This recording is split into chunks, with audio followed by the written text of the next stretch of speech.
कि डायबिटीज़ किस तरह हो सकती है। जो लोग डायबिटिक हैं उनके लिए क्या क्या चीज़ें जो हैं अवॉइड करनी उनको चाहिए और क्या क्या चीज़ें उनको इनटेक करनी चाहिए। अच्छा, पहले हम इंटरमिटेंट फास्टिंग की बात कर लेते हैं। इंटरमिटेंट फास्टिंग ये है कि आपने एक सर्टन विंडो के अंदर खाना है। आपने 16 घंटे भूखे रहना है या आपने 18 घंटे भूखे रहना है, आपने 12, एक सर्टन विंडो होती है उसके अंदर, जो डिपेंड करती है पेशेंट टू पेशेंट। कुछ लोग 12 घंटे भूखे रहते हैं, 12 घंटे खाते हैं, कुछ लोग 14 घंटे भूखे रहते हैं, बाकी 10 घंटे खाते हैं। It depends. अच्छा, अब इंटरमिटेंट शुगर के पेशेंट को बड़ी केयरफुली करनी होती है, under the supervision of dietitian या डॉक्टर करनी होती है। उसकी वजह यह खुदा, कई लोग इंटरनेट से देखते हैं, यूट्यूब पे जैसे हमारा शो देखेंगे, कल से इंटरमिटेंट 16 घंटे भूखे रहने, भाई रातों रात शुगर लो हो जाती है। और शुगर हाई होना इतना खतरनाक नहीं है जितना हाइपोग्लाइसीमिया खतरनाक होता है। प्लीज खुद से ये साइंस नहीं दिखानी। अगर आपको कोई भी मेडिकल हिस्ट्री है, आप एटलीस्ट इंटरमिटेंट या कीटो फॉलो करने की ऑनलाइन कोशिश ना करें। डायबिटिक पेशेंट्स की बात कर रहे हैं, बहुत कॉमन चीज़ ये है। मेरी अम्मा अभी रिसेंटली उनको डायबिटीज़ हुई, उनके जहन में ये कॉन्सेप्ट है चीनी की वजह से हुआ है, चीनी को अवॉइड करना है। और मैं उनको कह रही होती हूँ आपकी रोज़मर्रा ज़िंदगी में आप जो इनटेक ले रही हैं आपको उसको कंट्रोल करना है। वो कहती है नहीं, शुगर होती है, मैं चीनी ज़्यादा, क्योंकि वो मीठे की बहुत ज़्यादा शौकीन भी हैं, तो कहती नहीं मैं मीठा कम कर तो दिया। मैंने कहा ऐसे लोगों को कैसे समझाया जाए। देखिए, शुगर खाने से उसका नो डाउट इस तरह से ताल्लुक हो सकता है कि जब आप शुगर खाते हैं आपका वेट बढ़ता है, उसकी वजह से इंसुलिन रेजिस्टेंस बढ़ती है उसकी वजह से। लेकिन मीठा हम सारे कहीं ना कहीं चॉकलेट्स खा रहे होते हैं, ऑफ एंड ऑन हम सब खा रहे होते हैं, खाना चाहिए भी, सिर्फ इनटेक थोड़ी बहुत रखें ताकि जिनको बहुत ज्यादा क्रेविंग है, एग्जैक्टली हेल्दी तरीके से, जैसे डार्क चॉकलेट वगैरह। बट अगर कहें कि मीठा खाने से शुगर हुई है, ये बिल्कुल गलत है। उसमें इतने फैक्टर्स आते हैं, जीन्स सबसे ज्यादा इंपॉर्टेंट है, आपका स्ट्रेस फैक्टर बहुत ज्यादा इंपॉर्टेंट है। खुदा आप देखना कि जैसे ही स्ट्रेस किसी का ज्यादा होता है शुगर हाई हो जाती है। कहीं ना कहीं स्ट्रेस भी इसको कंट्रोल कर रहा होता है। आपकी फिजिकल एक्टिविटी, आपका ओवरऑल लाइफस्टाइल बहुत ज्यादा मैटर करता है, सिर्फ शुगर का इसमें इंटेक नहीं है। एंड आपकी बात बिल्कुल ठीक है, आप डेली बेसिस पे जो खा रहे हैं वो मैटर कर रहा होता है। अब अगर आप चावल ज्यादा खा रहे हैं, आप डायबिटिक हैं और आप चावल की 2 प्लेट या 1 प्लेट भर के खा रहे हैं और उसके ऊपर आपने लेट से हलीम डाल दिया, हलीम के अंदर भी कहीं ना कहीं आटा डला होता है, या आपने उसके ऊपर पाई डाल दिया, तो ऑब्वियसली आपकी शुगर बढ़ेगी। ऑल्दो आपने डायरेक्टली शुगर नहीं खाई, आपने मीठा नहीं खाया, नमकीन खा के भी तो शुगर बढ़ जाती है आपकी, बिकॉज आपको कहीं ना कहीं कार्ब्स को अपने कंट्रोल करना है, रिस्ट्रिक्ट नहीं करना। क्यों मैं कह रही हूँ कीटो नहीं करनी या इंटरमिटेंट खुद से नहीं करनी।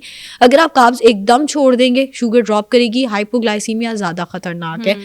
कार्ब्स रिस्ट्रिक्ट करें, 1 से 2 सर्विंग, डिपेंड्स कि आप कितनी इंसुलिन ले रहे हैं या आप कौन सी मेडिकेशन ले रहे हैं और किस टाइम पे वो मेडिकेशन ले रहे हैं। आपने उसके हिसाब से अपने कार्बोहाइड्रेट्स को लेके चलना होता है। ये नहीं होता कि आप चीनी छोड़ दें और उसके बाद जो मर्जी खाएं। अब चूंकि अभी आपने आटे की बात की है तो आटे को भी डिस्कस कर लेते हैं। कौन सा आटा खाना चाहिए? गंदम का आटा, ये जो वाइट आटा होता है मुझे भी बहुत पसंद है। खैर मैं खाती वाइट आटे की रोटी हूँ, तो ये नुकसानदेह है? अच्छा, वाइट आटे की अगर हम सिर्फ बात करें कि वाइट आटा आपको नुकसान देता है, ऐसा कुछ नहीं है। मगर वाइट आटे में फाइबर कम है, विच मीन्स कि ये आपके कोलेस्ट्रॉल में कोई हेल्प नहीं कर रहा, ये कॉन्स्टिपेशन में कोई हेल्प नहीं कर रहा, ये आपकी गट हेल्थ में कोई हेल्प नहीं कर रहा, ब्लड प्रेशर में कोई हेल्प नहीं कर रहा, शुगर को मैनेज करने में कोई हेल्प नहीं कर रहा आपको। इसमें फाइबर कम होने की वजह से आपका शुगर स्पाइक आ सकता है। लेकिन अगर आप वाइट आटे की दिन में 1 से 2 दफ़ा रोटी खा लेते हैं और आप ये सोचें कि मेरी शुगर इसी की वजह से हो गई और ये मुझे नुकसान दे रहा है, ऐसा नहीं है। नो डाउट ये बेहतर ऑप्शन नहीं है। सबसे बेहतर ऑप्शन शुगर के पेशेंट के लिए मल्टीग्रेन आटा हो जाता है, या आप जौ और गंदम मिक्स कर लें। अगर आप भी यही रिकमेंड करते हैं कि आप मल्टीग्रेन आए, और अगर आप जौ और गंदम मिक्स नहीं कर सकते तो ओट्स और गंदम मिक्स कर लें। कोई एक सर्टन आटा, जैसे अक्सर लोग एकदम बाजरे की रोटी शुरू कर देते हैं कि जी शुगर हो गई है, पेट में दर्द शुरू हो जाता है। आप एकदम अपना आटा बिल्कुल स्विच नहीं कर सकते। 360 डिग्री पे जाके आप मल्टीग्रेन आटे पे शिफ्ट करना शुरू कर दें। एंड अगेन, अगर आप ये सोचें कि मैं वाइट आटा खाऊंगा और इससे मुझे मसले होंगे, बीमारी कोई नहीं होगी उससे, मगर शुगर बेहतर मैनेज भी नहीं होगी। बेहतर मैनेजमेंट होगी मल्टीग्रेन आटे से, या जौ और गंदम मिक्स करें, या जई और गंदम मिक्स करें, गंदम में कोई और आटा मिक्स करें। अच्छा आयशा, जो डायबिटिक पेशेंट्स हैं उनकी भूख मर जाती है, ये जो चीज़ है ये मेरी अम्मा भी मुझे कह रही होती हैं कि मुझे भूख ही नहीं लगती है। उनको कहें भी ना कि आप इतना पोर्शन खा लें, नहीं मुझे भूख ही नहीं लग रही है, तो इसका क्या ताल्लुक है? आई मीन क्यों? तो या तो भूख मर जाती है या ये बहुत ज़्यादा ज़्यादा। खा रहे होते हैं, Okay. और कहीं ना कहीं ये उसको रजिस्टर भी नहीं कर रहे होते। रजिस्टर ना करने से मुराद ये है, जैसे ही चलते फिरते वो शुगर लो हुई थी ना तो हमने जूस का एक गिलास पी लिया, वो शुगर लो हुई थी ना मैंने बोतल का एक गिलास पी लिया, वो कहीं ना कहीं उसके अंदर कैलोरीज भी आ रही होती हैं, उसके अंदर शुगर भी आ रही होती है, और इसी वजह से मैनेजमेंट नहीं चल रही होती। हाँ, शुरू में जब शुगर की दवाइयाँ शुरू कराई जाती हैं, कुछ लोगों की हंगर सप्रेस हो जाती है, और ये अच्छी चीज़ होती है। अगर आपकी हंगर सप्रेस हो गई, आपसे ज़्यादा नहीं खाया जा रहा, जैसे ग्लूकोफेज जो कि हर एक डायबिटिक पेशेंट को डॉक्टर देता है, उससे कुछ लोगों की हंगर सप्रेस हो जाती है। बाकी भी शुगर की अद्वियात से हंगर सप्रेस होती है। उसके साथ साथ अगर आप उस पॉइंट पे डाइट को भी मैनेज कर लें, जब हंगर सप्रेस हुई हुई है, तो आप शुगर को बहुत अच्छा कंट्रोल कर सकते हैं। शुगर को तो कंट्रोल कर लिया, लेकिन जो डायबिटिक पेशेंट्स होते हैं उसके साथ साथ अगर पहले अक्सर लोगों को तो बीपी के प्रॉब्लम पहले होता है, तो उनको डेफिनेटली डायबिटीज हो जाती है। मुझे ये बताएं कि आपको शुगर हो गई, लेकिन उसके साथ आपको क्या चीज़ कंट्रोल करनी चाहिए कि आप दीगर बीमारियों की तरफ ना जाएं? आपको सबसे पहले अपनी शुगर ही कंट्रोल करनी चाहिए ताकि आप दीगर बीमारियों की तरफ ना जाएं। अगर शुगर कंट्रोल नहीं है, किडनी का मसला आएगा, लिवर का मसला आएगा, BP का बिनाई मसला का आएगा, मसला हार्ट आएगा। का आएगा। बिल्कुल, शुगर एक ऐसी चीज़ है जो आपके ऑर्गन्स को इफेक्ट करना शुरू हो जाती है। इवन ये आपकी बिनाई को, लोगों को नजर आना बंद हो जाता है, मोबिलिटी लोगों की कम हो जाती है, लोग डायलिसिस पे चले जाते हैं बिकॉज उन्होंने शुगर कंट्रोल नहीं की। जो सामने आया खा लिया और साथ दवाई बढ़ा दी। एक ये मैं बड़ी तंग हूँ, ये बहुत बड़ा मसला है। हर एक को लगता है कि वो खुद डॉक्टर है, शुगर का डॉक्टर है।